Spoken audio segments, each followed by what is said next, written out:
বোনের শ্বশুর বাড়িতে বেড়াতে গিয়ে 8 বছরের শিশু যখন ধর্ষণ হয় তখন তোমরা কিসের দিকে দোষ দিবা? মেয়েটা হয়তো ওড়না পড়তে ভুলে গিয়েছে, না হয় বোরকা পরে কেন ঘুমায়নি, এরকম কিছুই তো বলবা।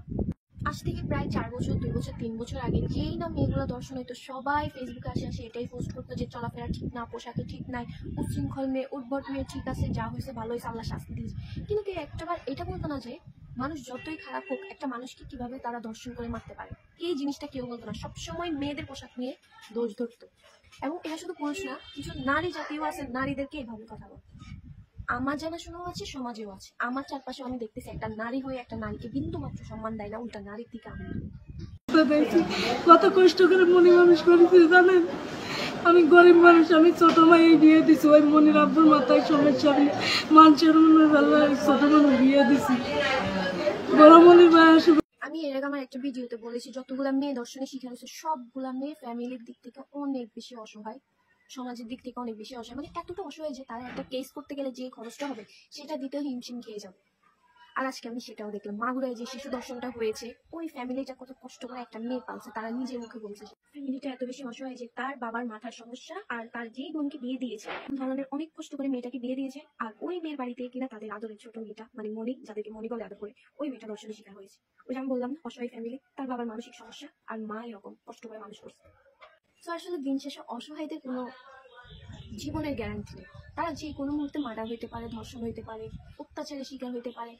তাদের জীবন নিয়ে কেউ আসলে বলতে পারে না যে ঠিকঠাক থাকতে পারে। আমার আম্মু সবসময় একটা দিক থেকে অনেক বেশি সতর্ক।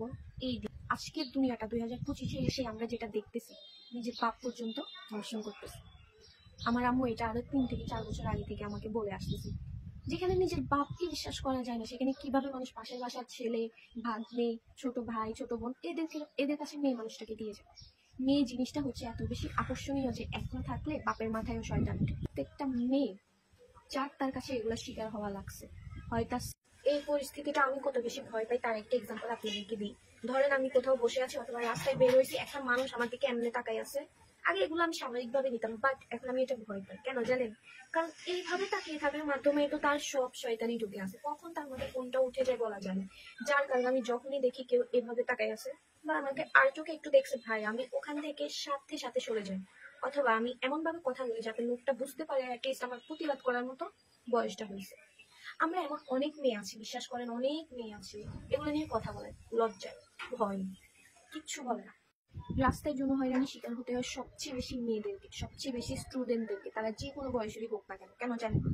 আপনার সাথে একটা খারাপ আচরণ করছে, আপনাকে ব্যাড টাচ করছে, আপনি সেটা নিয়ে প্রতিবাদ করেন নাই, চুপচাপ এভাবে হজম করে গেছেন গাড়ির মধ্যে, তারপর আপনি নেমে গেছেন, লোকটাও নেমে গেছে, আপনি বাসায় এসে কান্নাকাটি করছেন, মাকে বলছেন, বাবাকে বলছেন, কোনো লাভ হয়নি, কারণ আপনি লজ্জার জন্য চুপ করেছিলেন অথবা আপনি ভয়ে চুপ করেছিলেন। এই যে লোকটা আপনার সাথে এটা করতে পারছে, দিন শেষে সে আরেকটা মেয়ের সাথে করতে যাবে, সাহস পাবে, কারণ তার সাথে কোনো প্রতিবাদ করা হয় নাই, তার যে অন্যায় আচরণটা করছে সেটার কোনো শিক্ষা সে পায় নাই, যার কারণে দিন দিন তার সাহসটা লোক পাচ্ছে। আপনি যদি একদিন এই লোকটার সাথে প্রতিবাদ করতেন, পরের দিন আরেকটা মেয়ের সাথে করার আগে সে 100 বার চিন্তা করতো যে আগের বার আমি এটা করতে গিয়ে ওই মেয়েটা আমাকে ধরছে, এখন এটা করতে গিয়ে যদি এই মেয়েটা আমাকে ধরে, তার মধ্যে এই জিনিসটা কাজ করতো, ভয় জিনিসটা কাজ করতো, যদি সে শিক্ষাটা পাই। আমাদের সমাজের মেয়েরা এখনো ভয়ে লজ্জায় চুপ করে থাকে, বেশিরভাগ মেয়ে এটা করে। আমি জানি না কোন সাইডের মেয়েগুলো কেমন, বাট আমাদের নোয়াখালীতে আমি যত মেয়েকে এসবের শিকার হতে দেখছি বা শুনছি, আমার ফ্রেন্ড সার্কেল বলেন, রিলেটিভ বলেন, সবাই কিন্তু চুপচাপ সরে আসে লজ্জার ভয়ে। এবং আমার স্কুলের স্যার পর্যন্ত একদিন শিখিয়েছে যে আমাদের নোয়াখালীতে এমন একটা জায়গা আছে বড়পুর, এখন হয়তো বর্তমান অবস্থা অনেক ভালো, বাট এটার অবস্থা এত বেশি খারাপ ছিল যে আপনি এখানে হাঁটলে আপনার গায়ে হাত পড়বে, পড়তোই হাত, এত বেশি খারাপ অবস্থা ছিল। তারপর আমার স্যার আমাকে বলছে, মানে আমাদের সবাইকে বলছিল যে যখন তোমাকে কেউ এভাবে ব্যাক টাচ করবে, তুমি জাস্ট একটা হেজাবের পিন দিয়ে তাকে গুতা মারবা, লোক জড়ো হবে, তোমাকে জিজ্ঞেস করবে কি হয়েছে কি হয়েছে, তুমি কিছু বলবা না, তুমি ওখান থেকে চলে আসবে, কিছু বলিও না, এটা তোমার মান সম্মান হানাহানি হবে, তোমার মান সম্মানের দিকে আঙুল তুলবে, এটা কোনো কথা? মানে এটা কোনো শিক্ষা হতে পারে? লোকটা আমার সাথে এরকম করছে, আমি নিজে একলা প্রতিবাদ করে চলে আসবো, নিজের ভালোর জন্য কাউকে কিছু বলবো না, তো লোকটা তো আরেকজনের সাথেও করবে।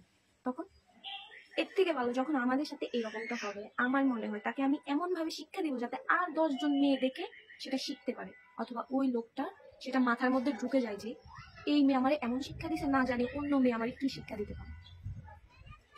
সো আসলে কিছু কিছু ক্ষেত্রে আমাদের সাবধানতা অবলম্বন করতে হবে, যেমন হচ্ছে নিজের বাবার কাছেও একা থাকা যাবে না, ভাইয়ের কাছে একা থাকা যাবে না, বাসার কোনো বিশ্বাসযোগ্য ভাই মামা কারোর কাছে একা থাকা যাবে না। তুমি মেয়ে মানে তুমি আল্লাহ ছাড়া কারোর কাছে রক্ষা পাওয়া না। তোমার জামাই পর্যন্ত তোমাকে বেছে দিবে, এমনও জামাই আছে বউকে বেছে দেয়, এমনও জামাই আছে বউ বেছে খায়, বউ ব্যবসা। সো আসলে দিন শেষে মেয়েরা আসলে অসহায়, অনেক বেশি অসহায়। কিন্তু অথচ ইসলাম সবচেয়ে বেশি মর্যাদা সম্পূর্ণ দিয়েছে নারীদেরকে, আর সমাজে কিনা সবচেয়ে নিকৃষ্টভাবে নারীদের সাথে ব্যবহার করা। সমাজের সবচেয়ে অসহায় প্রাণী হচ্ছে নারী, শুধুমাত্র সমাজের মানুষের মন মানসিকতার জন্য। যাই হোক, আপনারা অনেক অনেক কন্টেন্ট ক্রিয়েটারকে দেখতেছেন, সব রকমের ভিডিও মানে ট্রেন্ডে যেটা থাকে সেটা নিয়ে তারা ভিডিও মেক করে ফেলে, কিন্তু এখন পর্যন্ত একটারে দেখান যে ধর্ষণ নিয়ে কোনো কিছু বলছে? কোনো কিছু বলে না। এগুলো সাহস নেই ভাই, এগুলো কিচ্ছু বলতেছে না, কারণ ধর্ষণের সাথে তো জড়িত আছে আমাদের এই দেশের আইন ব্যবস্থা। আমাদের আইন ব্যবস্থা যদি ঠিক হইতো তাহলে ওরা কথা বলতো, বাট এখন ধর্ষণ নিয়ে কিছু বলা মানে হচ্ছে সরকারের দিকে আঙুল তোলা, যেটা সে একদমই চায় না।